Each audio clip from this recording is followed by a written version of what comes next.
Cool. So, good evening, everyone, and welcome.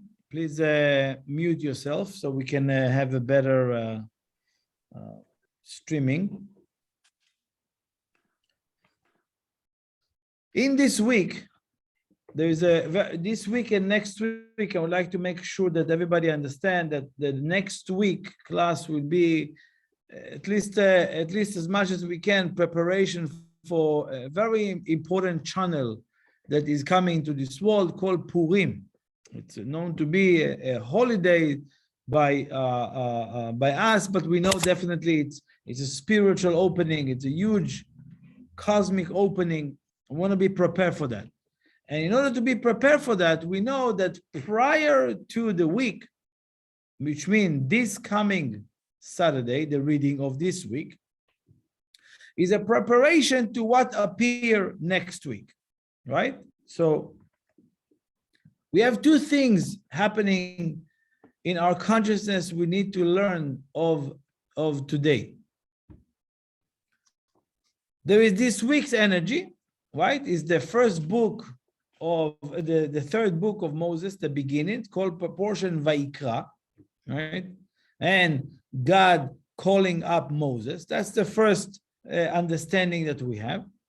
And second is we have what we call Parashat Zachor, which is we're reading a small section called Zachor, which means known to be that every individual in this world, one time of a year in the year, would love to hear that, because that hearing or that listening for this week, that particular reading, is to reduce, or I would say way more than that, to remove, to erase, that's the actual word is using, to erase any seeds of doubt from our consciousness. Because we know, if someone have doubt, small or big or a little bit, even if let's say you're doing business with someone and you offer him a great deal, and then you feel the other person hesitant, you just hesitant. What do you say? You really immediately feel like, oh, the person hesitant. If he's hesitating, there's something not right over there, right? We take hesitation as something wrong, which we know any doubt that comes in your consciousness, the slightest doubt or the biggest doubt makes no difference. Small, big, there's a spiritual law that says, En miktzat noeg baruchani. There's no little bit in spirituality. When you have little doubt or big doubt, or I'm dealing with a huge doubt, it doesn't matter the smallest one or the biggest one. What it does, it's jeopardize all the project you're working on, all the manifestation that you want to have in life is on the line right now, because you inserted any doubt, any safek, any doubt. This is this week. That's why it's recommended to all of us to understand this week is a huge opportunity before next week, which for next week, we know the channel of Purim is opening. And I will explain next week way more about that. But today, I want to speak about that two gifts, shtei matanot, two gifts that we receive. First of all, when we're talking about two gifts, one of the gifts is, as I learned, removal of all doubts,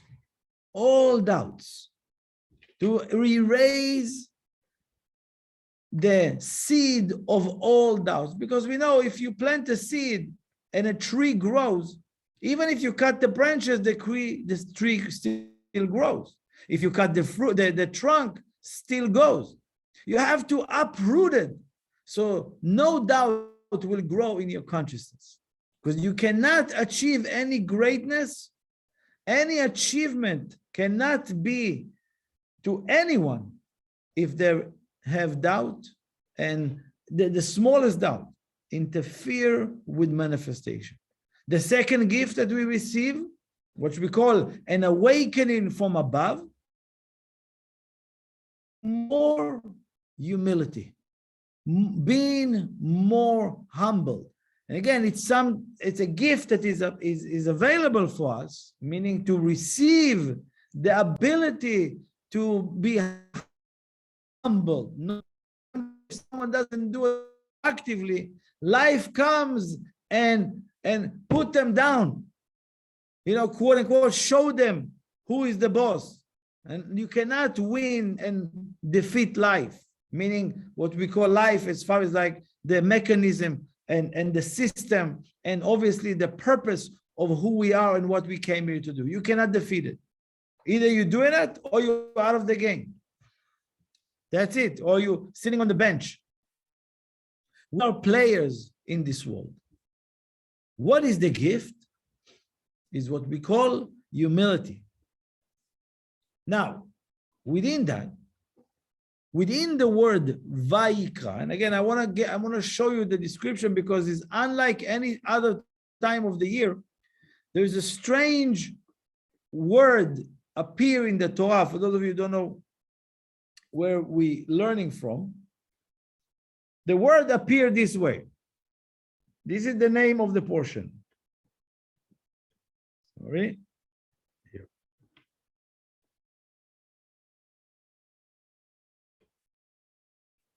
This is how it looked like. It starts, we call Vayikra. Okay, that's how it's written. Now, you should know that thousands of years, people reading that the small aleph in the end is smaller. It's actually said that if the aleph, if that letter is not smaller than all of the letters in that Torah, in that scroll, the whole scroll is canceled.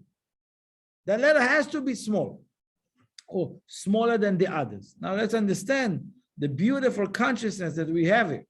Because from a religious point of view, nobody understands what it means. If you don't study Kabbalah, if you don't understand the message that what we're gaining, it's a gift that we've been given in this week to achieve greatness. Achieve greatness. I will explain to you how you connected to it. And this, I'm going to share with you. You can look at that letters and connect to the energy of that. So let's understand. First of all, we learn that what is the connection between these two? And the connection between what we call the word Vayikra, this word, and the doubt, it's come from that we call the idea of Amalek. In this week, we're reading about the Israelite defeated the nation called Amalek. Amalek is the same numerical value as the word Safek, which is doubt. The connection between them, it's these two letters, Kuf and Resh. These two letters represent Kal, which is cold, frozen, cold. The same thing like what doubt does to all of us. When someone has doubt, you feel warmth from them. Let's say if you have doubt about your friends, are you warm for them? Are you welcoming them? When you have doubt about somebody, you become weird, you become separate, you become indifferent. Is it correct to say yes or no? I'm sure the answer is yes, because I've done many times, have people I have doubt, I know the difference is like, you have like a little bit resistance to them.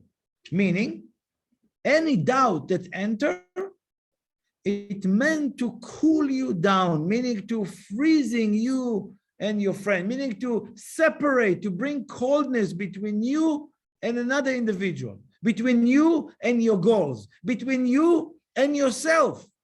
That's what doubt does. Doubt cold, meaning bring coldness between you and yourself, between you and your goals, between you and your desires.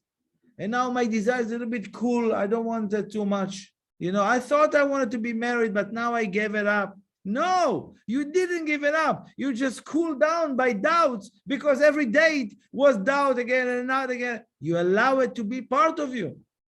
No, I cooled down from the idea of being successful in life. I already gave it up. That's not true. It's the doubt that was inserted, cool you down. It's not truly your soul. It's not truly come from inside. Is that when we're inserting the doubts, let's say you go on a 6 days, 7 days, how many days you went in the last 6 weeks? Oh, 25. Of course you're going to have doubts. You're going to find somebody, right? It's not true to inject doubt. It's the reality. But that's not a real decision. When someone says, you know what, I gave that idea up, I'm not going to be a millionaire, or I'm not interested in being married and having kids. It's not true.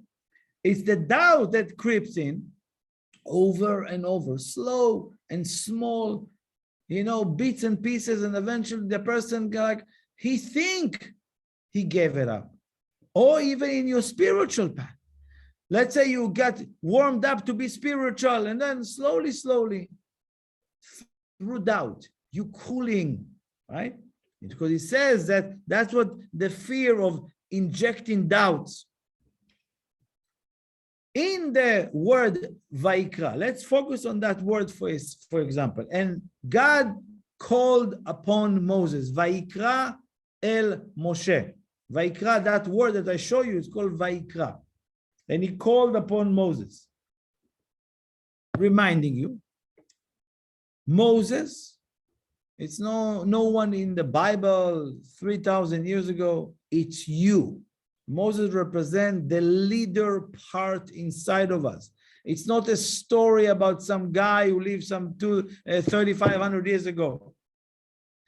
It represents today our own ability to lead, to be a leader. Now, a leader is not someone that just assign him to be leader, is someone who earned, right? And really guiding people, not because of his ego, but because of their mission in life and his. So connection to Moses, the voice of our soul, has to be when you start with the process here of Vaikra. What is Vaikra? The Creator called Moses to come and lead and to come and do many, many things. The same thing every single day the Creator called us. What do you mean? I didn't hear anything. Yes, we don't hear it because we don't have the consciousness of Vaikra. And let me explain to you how it works. Again, it's a little bit advanced for some of us, but the bottom line and the lessons are true for all of us. So whatever you understand, you can. Whatever you don't, let it go, and you can ask me later on. If you take the word Vaikra, the word yakar is expensive or is luxurious. The Yud, this letter Yud, this letter, small letter, represent the totality of the true wisdom of this universe. The Aleph, the small letter, represent the light of the Creator, which is the Creator of this world, represented by Alufor Shel Olam, the letter Aleph. This. So now you see a little bit different. If you take that word Yakar, which is Yud, the totality of the wisdom that exists in this world, the word Kar, which is Kuf and Resh, the cold, and then you have the Aleph, which is a connection to the light of the Creator himself. So these two are separate by the Kuf and the Resh, by these two letters. Let's understand what it means. We know that in order for us to reveal true wisdom, true lesson, again, everybody can learn a lesson. You can open any book and learn a lesson. But when you learn a lesson on your skin and on your bone, it's a lesson that no one can take it away from you. That's a true lesson because you've been through it and no one can take it away from you. Something I learned on TikTok and YouTube, that's okay. That's very nice. Many people guiding their life on YouTube and TikTok and some Instagram message. I get it. That's the reality. But of course, that's a very nice source, but don't base your life on that. True wisdom, true lessons, true understanding doesn't really come just because I open some internet and learn. This is what we want. The true lessons, the true wisdom. Now, we learn that if you don't have true wisdom, and if you don't have like the Aleph, you see the greatness of the Creator is where is smaller than anybody. Smaller. Why is smaller? Because to indicate to you that if you think you make yourself big here in this world, meaning, oh, probably I'm on the top of the mountain, I'm together with the Creator, and I'm like the most important person. No, you become the smallest person spiritually. If one trying to make themselves mighty in this world, just spiritually, they make themselves so small. If someone have true humility, they make themselves so big, like the light of the Creator. True humility, that's what the gift of Moses, which I explained to you a little bit more after. If you don't have true humility, you have yakar. Yakar, which means if you don't have the Aleph, if you don't have that letter, you remain with yakar, which is I'm looking for luxury, right? A person that is not humble is always chasing after respect. Who respected me? Who don't respect me? Who respect me? Who honor me? Oh, they honor me a lot. What an honor I got there. Why? Everyone loves to speak about how much honor and how much respect people did for them. Wow, I went to the event. You don't understand, right? Why? Because this is we like when people admiring us. We like when people, give us feedbacks. Like, okay, I want to hear the feedback. I want to hear how great I was, right? No, tell me how great was it, right? And you're looking for people, you're looking for approval, you're looking for that. That's the luxury that people connect to. If you're not, don't have real humility, and you don't have true wisdom, all what you're looking for is people pleasing. People, give me how great I am, and look what I bought, and like for the next 6 days, you're talking about that watch or that shirt you bought, because I don't have anything else to talk about. Only on fake things, only on what I've done recently, which is listen to the news. There's nothing real happening between us. It's all, based on luxury, right? Who is greater? Who have more respect? The small aleph, the small letter indicate that how small can I become in this portion, more you lowering yourself. Again, not lowering like a miserable person or feeling bad about myself. Reducing the footprint, right? Reducing the carbon print, as we say.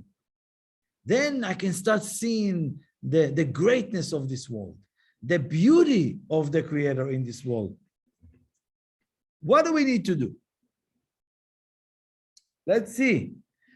In that letter, in that word, you have that letter Vav. You see that look like a pipe, a channel. Look like a pipe. And it's true in the Torah, most of the column starts with the letter Vav. Indicate that the Vav, that letter, look like a channel. Look like a channel.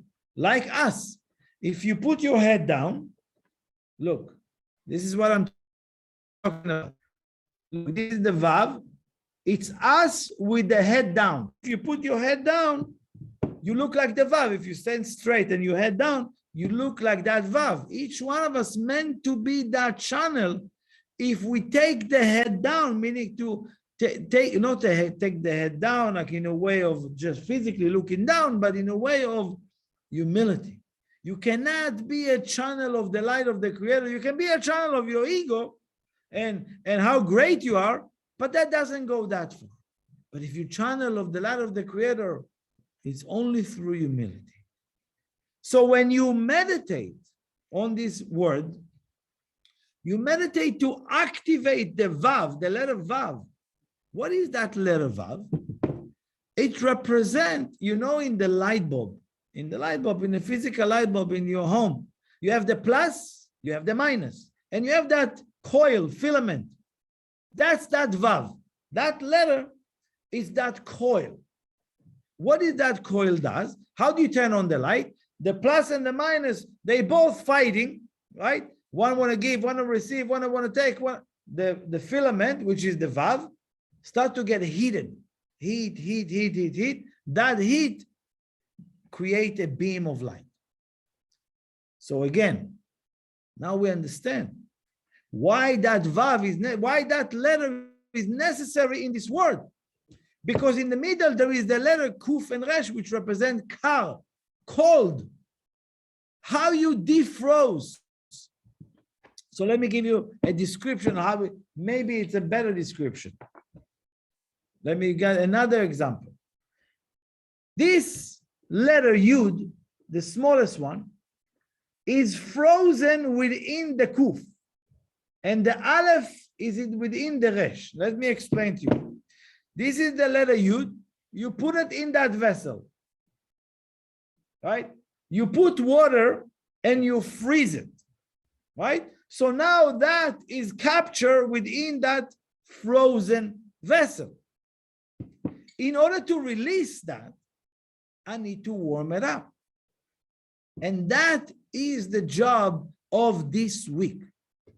This week is about warming up. What do you mean warming up? Let me explain to you a little bit more. I know I go to the depth of something. I don't know, some of you maybe first time. Relax. It's not always like that, but it's most of the time like that. I know it's not a level 1, but it's, and again, we have to accumulate every individual, and many people listen to it. So again, how do I extract what we call the small letter or the other letter called they call Aleph, right? If I use those middle, which mean what we call in cow, frozen, to warm it up. You defroze all what exists already within you. It's not something, that combination that I show you, it exists within us. If you activate it through warm it up, meaning warming up, and I'll explain to you what warming up means. It's not just simply be fuzzy and a little cuddly and like be a little, lovey-dovey. That doesn't mean warm, okay? It means something else. But we know that Vav, that letter, that has to be inserted first. That's why that's the letter that starts all the time. All the Torah starts with, every column starts with that. One of the Kabbalists, how can I bring humility? He says, I want to hear the light of the Creator speaks to me. I want to know. I don't want to hear from Benjamin. I don't want to hear from some secondhand. I want to hear directly. To hear directly, you need to do some work on yourself, and you're going to hear directly. The Baal Shem Tov, one of the Kabbalists, explain and bring a beautiful example. He says, if you're standing in front of a pond or a lake, and the sun is in the back, so it seems the reflection of who you are goes on the water. So when you look at yourself and your reflection in the water, you seem like a mighty individual, right? Your shadow is being reflected on the water in a huge way. So we're thinking, when we learn, the light of the Creator is like the shadow. If the Creator is like my shadow, it looks huge. It's so big. It's bigger than me. What one need to do, as the Kabbalists explain, start lowering, bending. And as soon as you bend, the shadow starts shrinking until the moment that your face is facing the water. And now the Creator is face to face to you. Because we know we created in the image of God. We all part of the Creator, and the Creator is part of us. And in order to communicate with that part of Creator within us, without lowering yourself. The shadow cannot shrink himself to be able to speak to you. Oh, I want to speak like that and be this way and that way. No, lower yourself. Once you lower yourself, it's amazing that how you start hearing. Ask people, the greatest lesson that they learn is when they got so humiliated or got so broken down from someone left them or something that they lost a deal or, you know, someone, an executive decision to pull them off. The biggest lesson they learned when they got so smashed, so crashed, and they start growing a new reality from there. We don't have to go there in quote unquote forced by life. We simply, on a daily basis, need to start listening.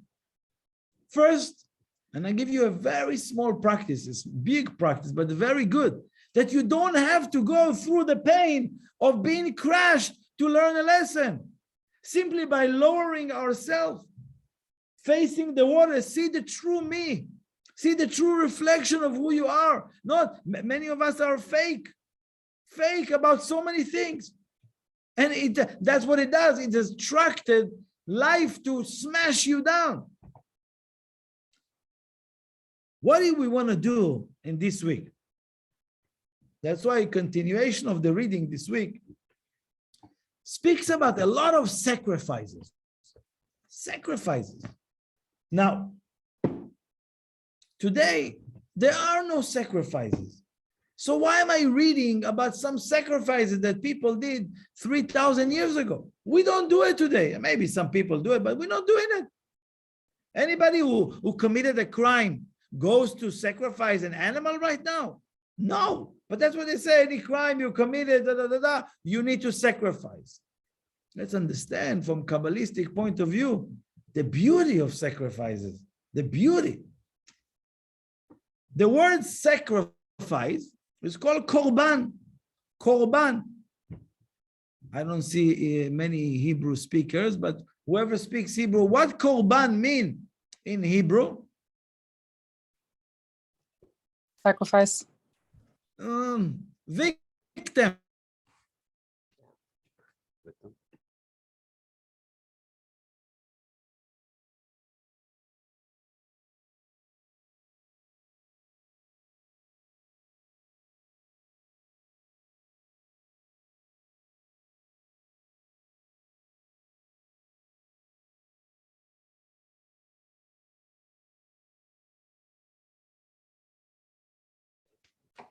Benjamin, we can't hear you. Called using the vav. What is the vav? The letter vav is like, no, holding. I'm a conduit of the light. I'm not a victim of anybody. No, I'm responsible for my life. I'm not a victim of anybody.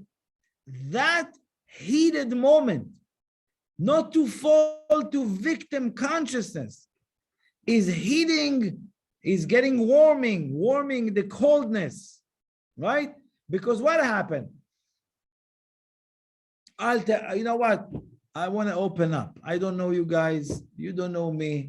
I'm going to open up about my falling. Okay? Because I care for my soul. So I'm going to open up about something I've done today. Right? Something silly. But I'll share with you. I'm taking the dog for a walk. Right? So I'm on the phone. The dog is doing his thing, right? I have a bag, the dog poop in my hand, the bag in my hand. So I'm holding it. I'm in the street. The dog was doing what he's doing, and I'm like looking at the phone, and then I'm looking at the dog. I'm waiting until he's finished what he needs to finish. So I'm looking. I see on the street next to me, a car stopped, and a young guy, 40. So I didn't pay attention. I thought he's looking for someone. I'm looking at the phone. I keep looking. The guy is looking at me. What am I doing? I said, excuse me?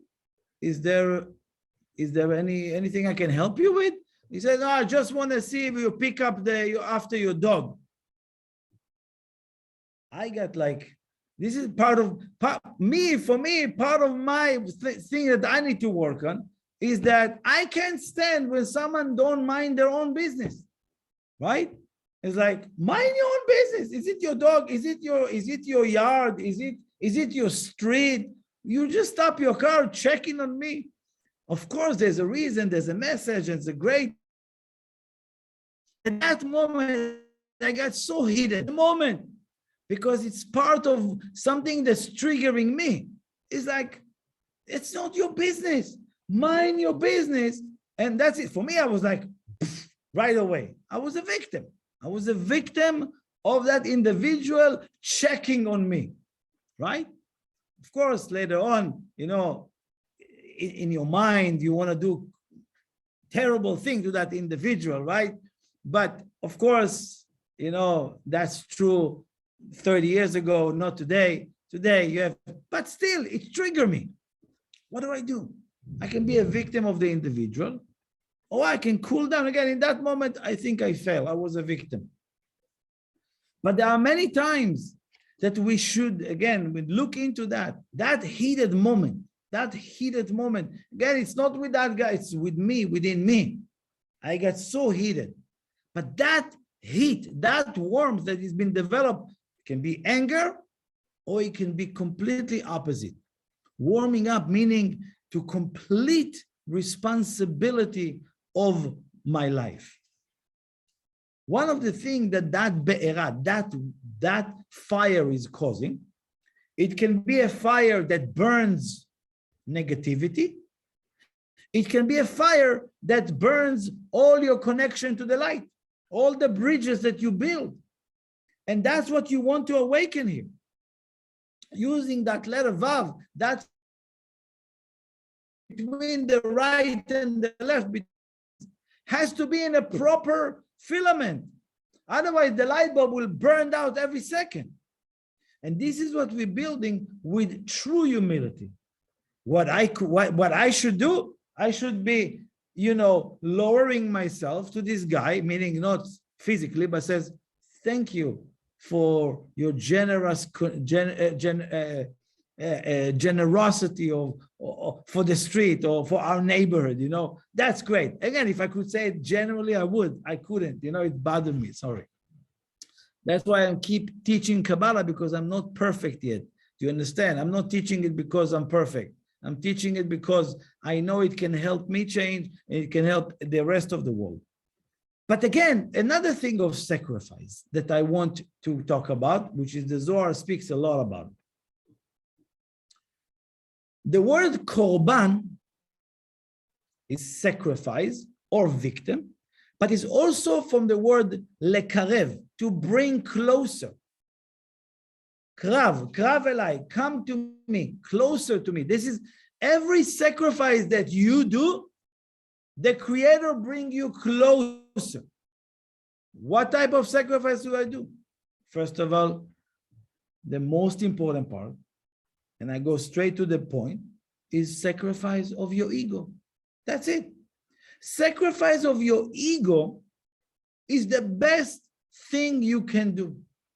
For example, have you ever went to a red carpet events, those film festival, I think it's film festival, call it, weather festival, film, Oscar and all of that, and you see those actors with the most beautiful wearing and this.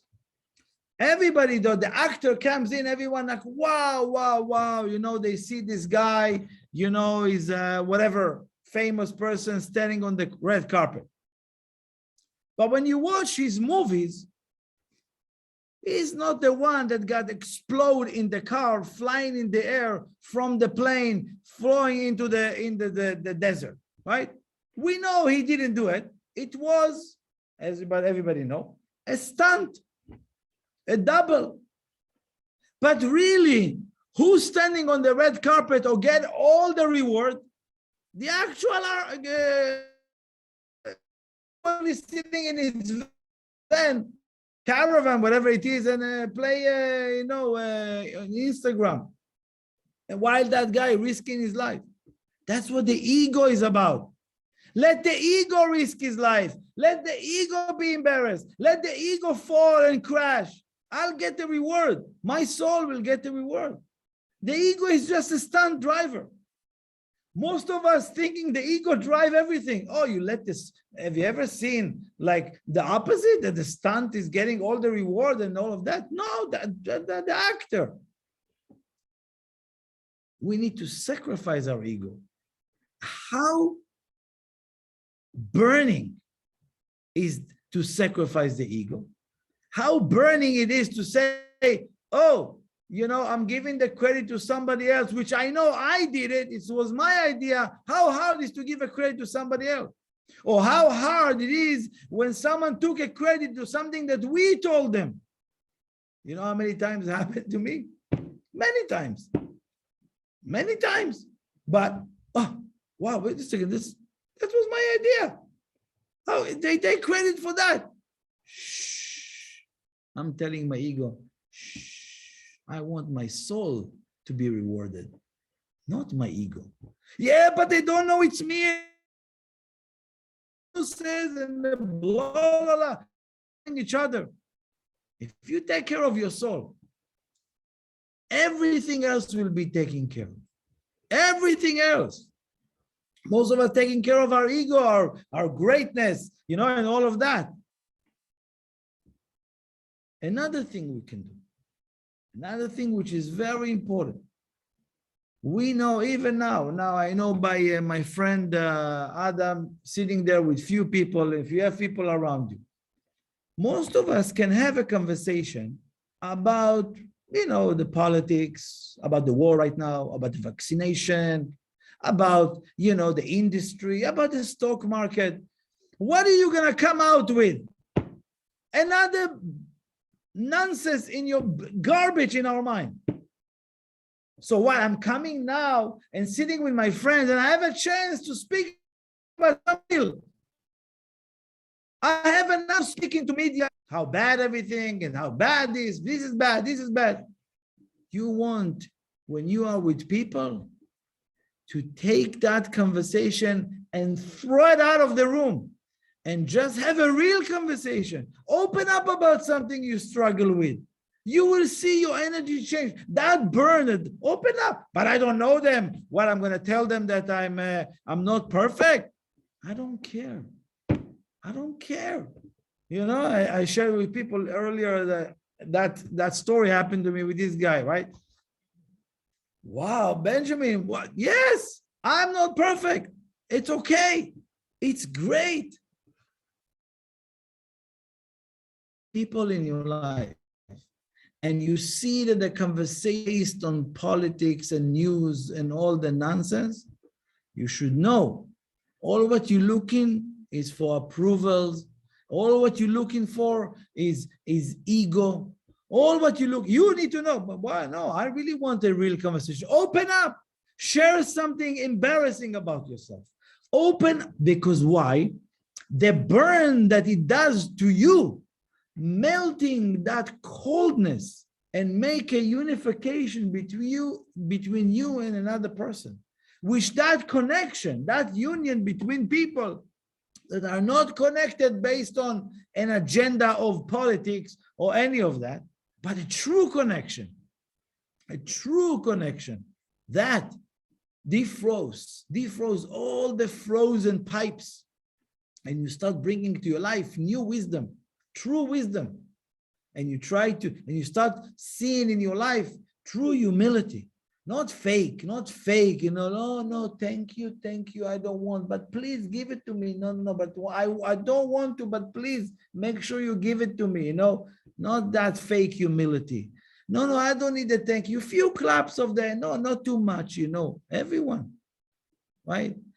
I don't want anything, just make sure that they sign my name correctly, right? Or people in the fake, or me, I usually give anonymously. At that moment, you stop that, right? Or, all kind of stories that people going around and around in their head. and it's all fake.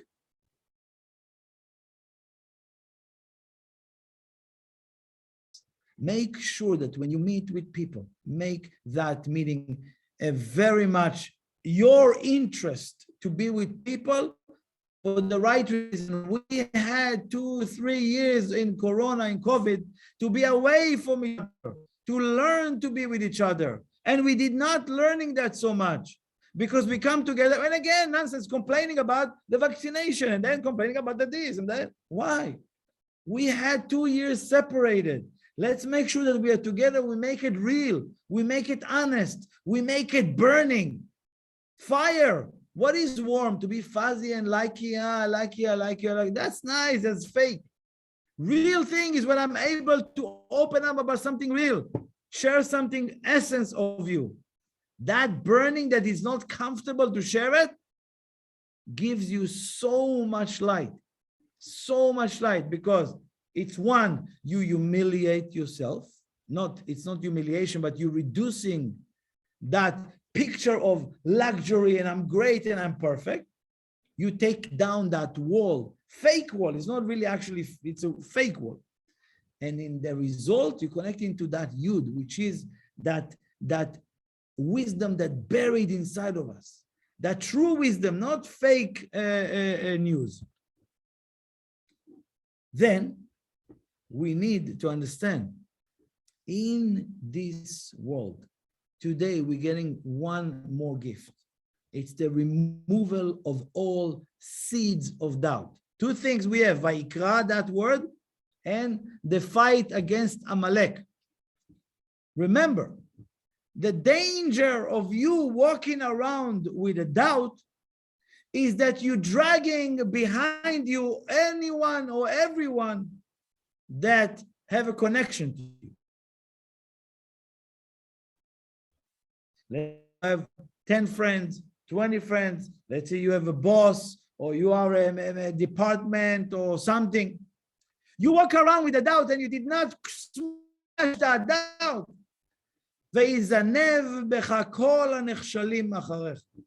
And all the people around after you are like your tail, walking around you with the same doubt. Very important to remember that, because that's why the doubt wants to come in.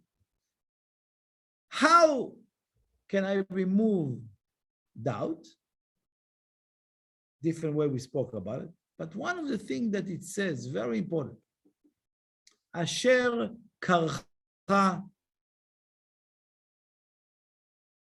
Learn about the call as the first. Also, what doubt is doing. Doubt is cool you down from the spiritual work, cool you down from the excitement, cool you down from passion. That's what doubt does. Or even distance from people. That's what doubt does. But also convincing you slowly, it's a slow process, that everything is mikre. Mikre is karcha bader. Oh, look what happened. Oh, look what happened. What do you mean, look what happened? It's exactly what needs to happen. Most of us thinking that something happened is a coincidence. No. Any coincidence, random consciousness that we have, it's a recipe for hesitation and doubts. Follow that. I said again, my friend, it's very important. If you still have an inclination of belief that something is coincidental or random or mistake, the following object is hesitation and doubts. Following to that is cold separation and I'm not that excited anymore. Remember that. These are one share with the other. These are one friends leading each other. Don't ever, again, it says, Umacho emche, quickly, every time you have hesitation or a single starting of a doubt, you have to quickly, as fast as you can, erase any seed of it. Quickly. You don't have to give it any space.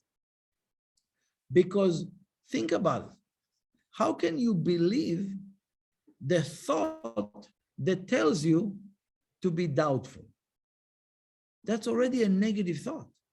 It's already a negative voice, because you cannot believe a voice like that, because that's the results of that. Results, you are separated.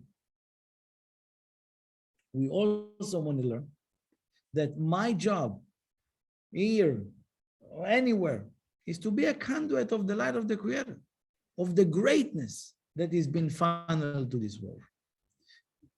Up until now, this is what we learned. I don't want to continue. It's a lot to observe. But it's important. I know it's important. It's a lot for some of us, but it's a lot to prepare for this coming next week, Wednesday night. It's a huge conduit for a pipe, a gift. It's called matana. A gift is called itaruta del ilan, which is awakening from above. Every once in a while, and there are many times throughout the year, that we as human beings receive an awakening from above. Sometimes it's not in an easy way.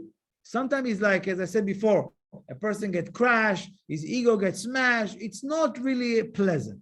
Here, it's a pleasant gift. It's like your best friend. Imagine you have a best friend, comes to you and says, by the way, here, I want you to have that. Wow, my best friend, give me a gift.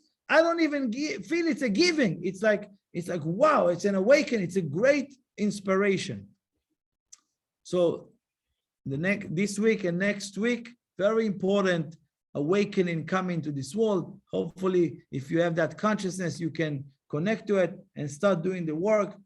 Please share with me or ask questions if you have quickly about what you learned today, or if you want a little bit more clarification, would love to help. Benjamin, I have a question. Examples of lowering, like when going back to the lowering so that you're close to the pond example, because it felt like, to me at least, you were like, think small, reduce, go down, and what goes into lowering, and isn't Kabbalah more around rising or getting bigger, thinking bigger? Can you give us more examples?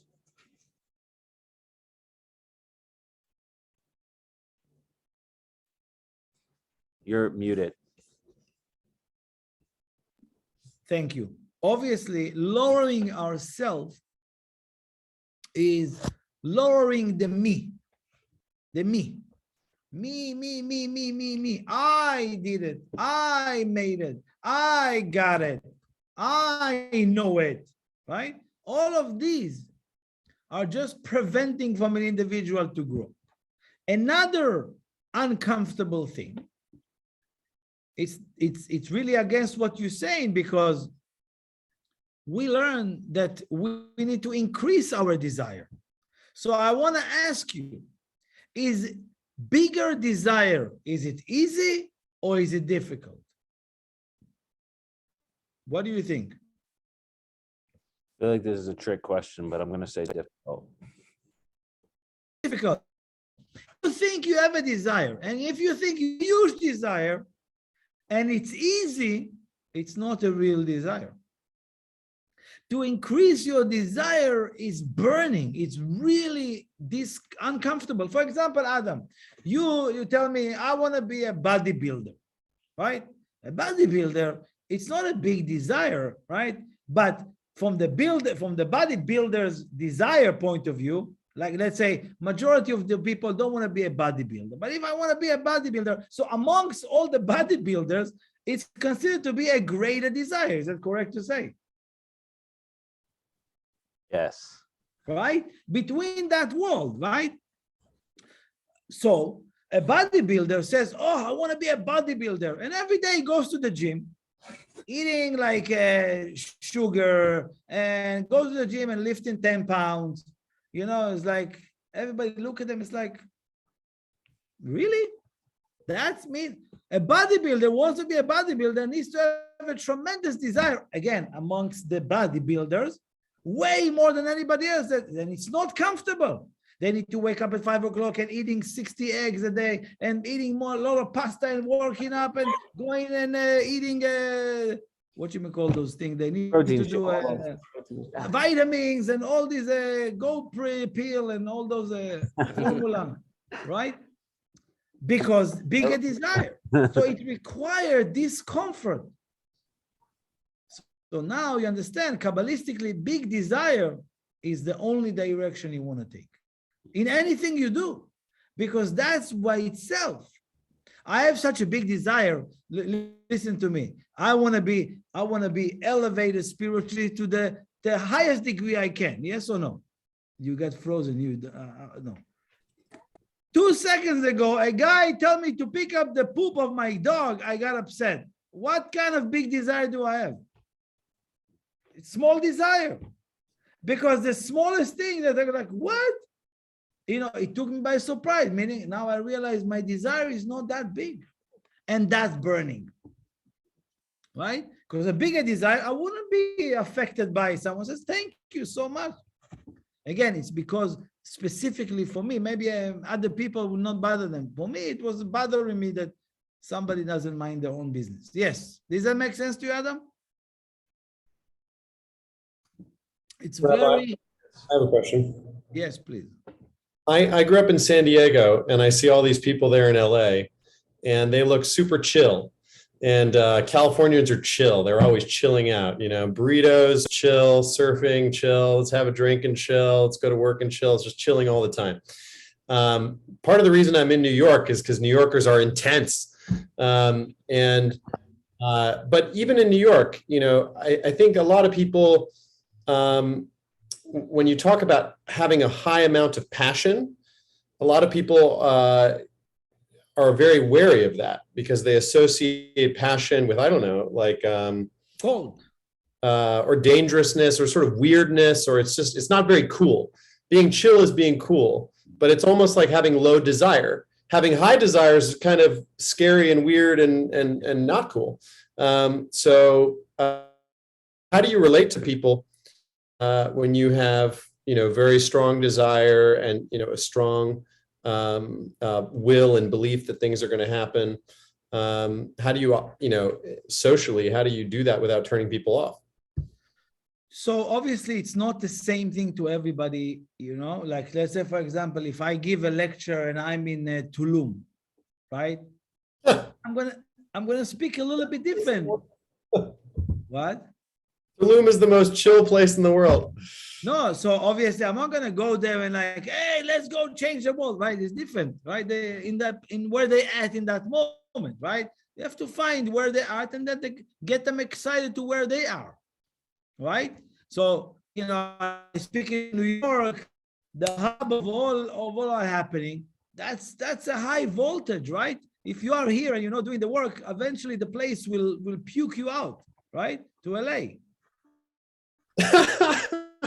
But just kidding, LA, guys. We're all laughing because most of us are New New Yorkers, Yorkers. right? I'm just kidding, guys. Not personal. Okay, I lived in LA for 3.5 years, or almost 4, and 2 years in Vegas, so I know the West Coast. Okay, but it's all a defect from New York. sorry. No, I didn't mean that. I mean like everybody understand. But Kathy understand. Okay, so the idea is you have to feel where the other person. That's why I said, I'm speaking here. I have this group of people and people who actually listen to the recording. So I have to communicate with 60 different types of people, right? Or levels. So we have to find how to relate to the individual there and not just to do whatever we want to do. Ben, can I ask a question following up his? Please. It sounds to me that one who decides the location and the desire of that location is looking externally versus internally for your desire. So my question to you is he looking in the wrong place? Should the desire be inside, not in San Diego, not in Los Angeles, not in New York, but actually inside? Doesn't matter where the location is. I mean, Okay, I don't understand. It's a question, because to me, being a former New Yorker, I feel LA allows you to actually have more desire because you're thinking clearly versus being in a rat race. Okay, but that's me in my world. And I've realized I'm looking outside versus looking inside for my desire. So I have a question just regards desire isn't it found inside of you? Doesn't matter where you are. I happen to be more productive in certain areas. Yes, going to Tulum or Los Angeles. If the surf's up, of course, I'm not like at the desk all day, right? Yes, but I'm saying finding desire is internal, not external, is my question to you. Yes, but there are, again, it's interesting you saying, I didn't want to get into it, but we know that sometimes positivity can get influenced by negativity and vice versa. Yeah. Which means that sometimes the external does affect the internal. So yes, sometimes the location does affect the individual, you know? So it's not just inside, but if I'm looking inside, I'm sure the outside will lead me and take me to where I need to be outside. Do you understand? Right. So, but there is an influence when you're there, when you hear, you know, let's say if I'm in Israel, it's 2 weeks in Israel, I become Israeli back again, you know. So there is influence to the place. And we just need to learn how to constantly protect ourselves, not to fall to the external. When there isn't validation, for example, I remember as an entrepreneur for many years, there was no visible success. So I had to keep believing that in the future it would be different than the present. Eventually success happened, but it took many years. So there was lots of doubt because my reality did not match my desires. So when reality doesn't match your desires and you feel doubt, how do you turn around the doubt? It's not as simple as just stop doubting. You know, it's like, don't think of a pink elephant. You're going to think of a pink elephant. No, don't think of a pink elephant. Don't think about it. Okay, you're going to think about it. So how do you stop doubting when reality is seems like it's in opposition? So as I said before, usually when you start something and you don't have results, the desire to have any sort of results help you push through that doubt. But when you're on top and then you have doubt, the way there is only down, because the desire is, I'm already here, I'm already there, I'm already achieved the CEO level, you know, and then the fight is different. Therefore, it's important that doubt doesn't matter what, for what, and when, as quickly as it comes in, it has to be removed. It has to be in a solitary. You understand? Right away, put it in an incubator that kills it. How you call it? Like a lab that infuse it with, you know, with chemicals. Kill it right away. How? What? How do you kill it? As I said before, I shared many times about the warm up or greater desire. You know, if I have a greater desire and that small doubt is about to stop to get me, no, so my desire is not real. But I want to change the world, but a little doubt if tomorrow the guy will come or not, that's my desire. That's where I'm falling. No way.